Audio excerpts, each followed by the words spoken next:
Okay, so now I did the last video. You've Got a Friend on ukulele, of course. Now let's take a look at it on guitar. And just out of curiosity, between recording the two videos, I Googled it to see, because I said some stuff in the ukulele version. Excuse me. I'm not usually one to say something that I'm not pretty positive is factual. Thankfully, everything I said is. But I found some interesting info. So, the Carole King version, I didn't realize that they were recorded at the same time. And they actually shared a lot of the same musicians on both tracks. I did know that Joni Mitchell sings background vocals on the Carole King version. I didn't know she also sang background vocals on the James Taylor version. But Joni Mitchell is another amazing singer-songwriter type woman, and if you're if you like the James Taylor version of You've Got a Friend, which of course you do if you're watching this, that's why I'm here. But definitely check out the Carole King version. Her album Tapestry is amazing. It has a lot of great songs on it. And also check out Joni Mitchell. She has a lot of amazing songs. Her album Blue is like Carole King's album Tapestry is kind of her like big one. With with like Joni Mitchell, Blue is kind of her like big album. Really like biggest selling album, most popular, a lot of great songs on it. But I think that would be a good place to start if you were interested. So anyway, I didn't realize that it was a lot of the same musicians. Carole King wrote it, and there's a song by James Taylor, Fire and Rain, and there's a line in it about not having a friend or something. And Carole King kind of thought about that, it stuck in her head, and then she wrote this song sort of as a response to that while James Taylor was recording, and showed it to him, and he really liked the song and said, I want to record that. So they were both recording albums at the same time, so that's I guess how James Taylor ended up recording it. And sharing a lot of the same musicians. They sort of hung out in the same circles and stuff, and were friends and all that stuff. And obviously Joni Mitchell sang on both, so she was in on the whole thing. But a lot of great players on both. And I did know that people like Danny Korchmar, I'm not sure how to pronounce the last name, but I know he played guitar for Carole King, and I know he played guitar for James Taylor. I believe he played guitar on some Joni Mitchell stuff.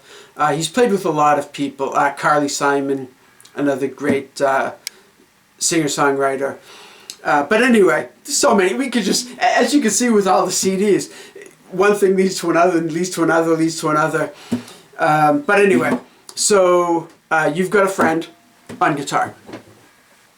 So what we're going to do is, let me just get the sort of stuff back. I have my laptop right here, just out of frame. So the James Taylor version is, what I'm going to show you here is making the chords a little easier for guitar. So the chords are going to be different than the version that I did for the ukulele, although definitely we could do all the same chords. The intro is A to D, E and A, really simple. Then the G sharp minor, we end up with a chord, a bar chord, where what I'm doing is with this finger holding down all 6 strings at the 4th fret. So that now bar chords now start to get a little tricky. And what ends up happening is a lot of those chords with sharps or flats, the G sharp minor is a bar chord, the C sharp is a bar chord, and I find it even a little more difficult than the G sharp minor. And then the F sharp minor is a bar chord, so that's the beginning of the verse when you're done.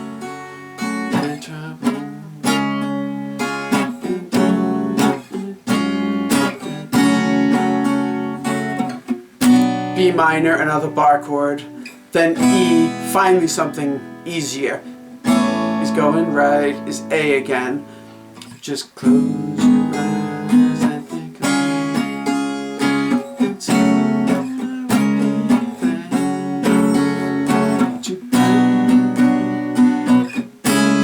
it. C sharp minor again, another bar chord. The darkest, your darkest night.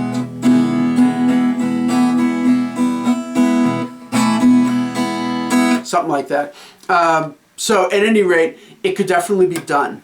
But if we change the chords, so what we're doing is we're moving everything up 2 frets. Then if you put a capo, which unfortunately I don't have right here, it's left it at work, band gig. If you put a capo at the 2nd fret, now all of these chords, or a lot of these chords, just become real basic open chords, meaning they use a lot of open strings. So now the intro is G, C, D, G, F sharp minor is a bar chord, and B is a bar chord. But then it goes to E minor, B, E minor, B, E minor, A minor, D, G, F sharp minor, another bar chord, but then B, kind of also bar chord, but then E minor, B, E minor, A minor, B minor, D. And then the chorus becomes really easy because it's G, dun, dun, dun, C, dun, dun, dun, dun, A minor, dun, dun, dun, dun, dun, dun, D, G, dun, dun, C, dun, dun, dun, dun, E minor. Okay, then we do have a B minor is a bar chord, A minor, D, you've got a friend, G, C, G, F sharp minor, B, both bar chords. But as you can see, now the chorus is a lot fewer bar chords. There are some, just because this song has more than sort of the stereotypical rock standard of like 3 or 4 chords. So anyway, we would go through, and of course the intro is G. So, and what I'm going to do is I'm going to just play everything without a capo. And if you put a capo at the 2nd fret, that now acts as fret 0. So if a capo is here at the 2nd fret, I'm still playing a G exactly the same.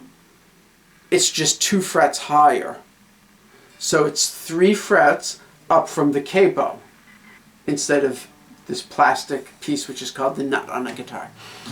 Okay, so I'm just going to do everything here in just open position. But if you throw a capo on the 2nd fret, move everything up 2 frets, it's all exactly the same chords, exactly the same shapes, exactly the same fret numbers, because now all of the frets are 2 frets off. So the 3rd fret becomes the 5th fret. So with the capo, the 5th fret is now the new 3rd fret, if that isn't too confusing.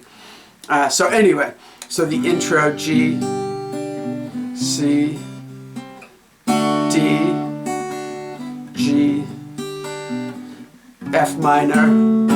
And all I'm doing is just finger picking stuff randomly.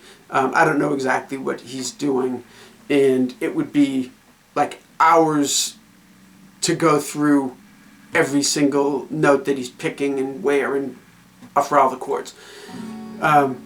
So I'm just kind of plucking through. So F sharp minor, B, F sharp minor. You know what? I'm going to go through the chords. Sorry. G, 3 2 0 0 3 3 is a G chord. That's frets from lowest string, thickest E, to highest string, the thinnest E. C is you don't play the first string, the 6th string. You don't play the thickest string. And it's 3 2 0 1 0 is a C. D, you don't play the E, you don't play the A. You do play the D string, so 0 and then 2 3 2. So it looks on a ukulele, it looks just like a G chord. And that's a D. Then back to the G.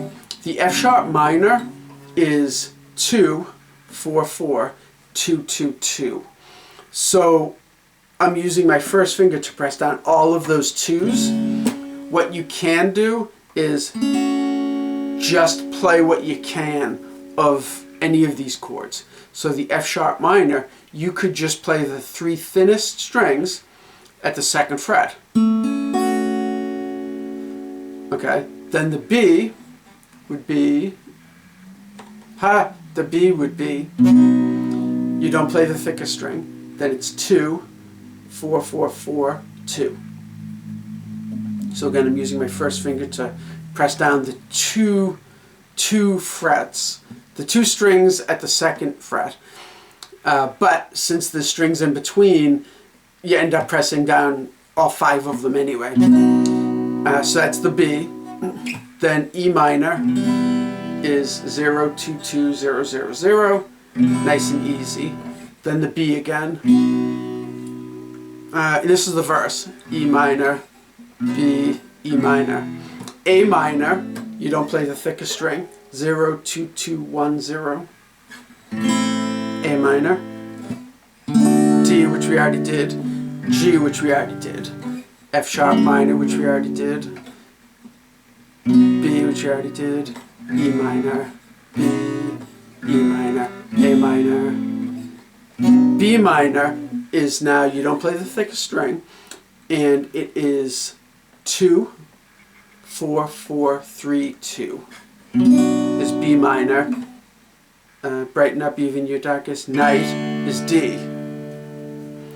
And then the chorus, G, dun, dun, dun, dun, dun, C, dun, dun, dun, dun, dun, A minor, dun, dun, dun, dun, dun, G again, twice there, and then D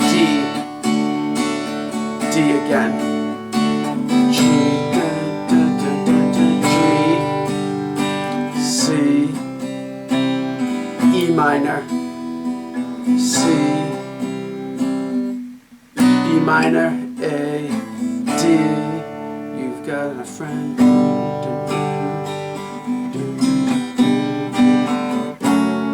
G, C, G, F sharp minor, B. And then we are into verse 2, which is the same, without the you've got a friend ending bit, because then it goes into the bridge. And one new chord, 2 new chords, 2 new chords. F. So F is another big old bar chord. 1 3 3 2 1 1 from thickest to thinnest. But a lot of people just play the last 4 strings of it, the 4 thinnest strings. So we end up with you don't play the E, you don't play the A, 3 2 1 and 1, with this pressing down the 1st fret on those 2 strings.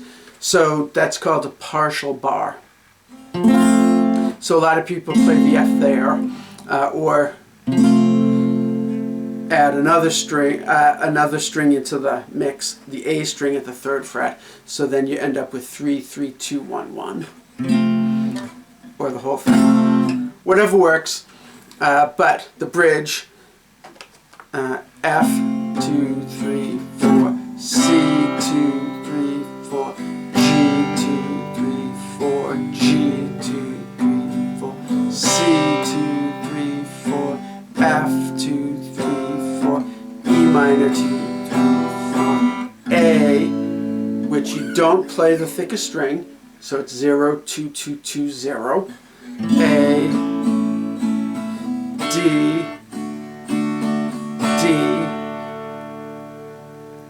twice, and then you just come in its chorus, C,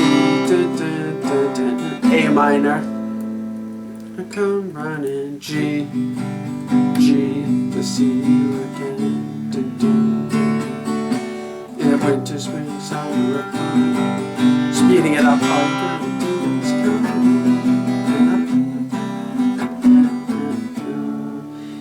D, you've got a friend, G, you've got a friend. So now it just goes between the G and the C.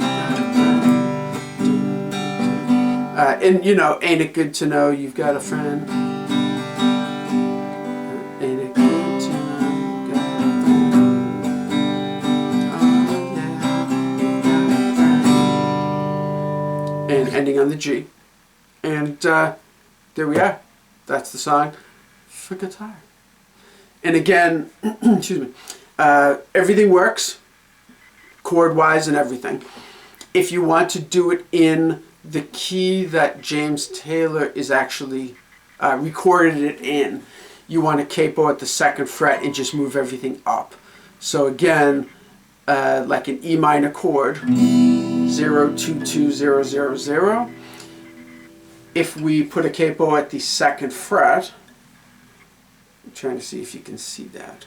You know what? I'll do this with my wife's cool purple pen. Okay. If we put a capo there at the 2nd fret, okay, it's still 0, 2, 2, 0, 0, 0, but this is the new 0. So that's an E minor. That's an E minor with the capo. This is a C. I think you'll see it better with the C. See what I did there? If I put the capo at the 2nd fret, everything just moves up 2 frets. So that's a C in open position with no capo. If we put a capo at the 1st fret, it's that. 2nd fret, it's that. 3rd fret, it would be that. 4th fret, it would be that. So as you can see, it's the exact same chord shape with your fretting hand. So if you could play it just in open chords and everything, then it's really easy to throw capo on and do it in the key that he originally recorded it in. But there we are. You've got a friend, and a lot of fun.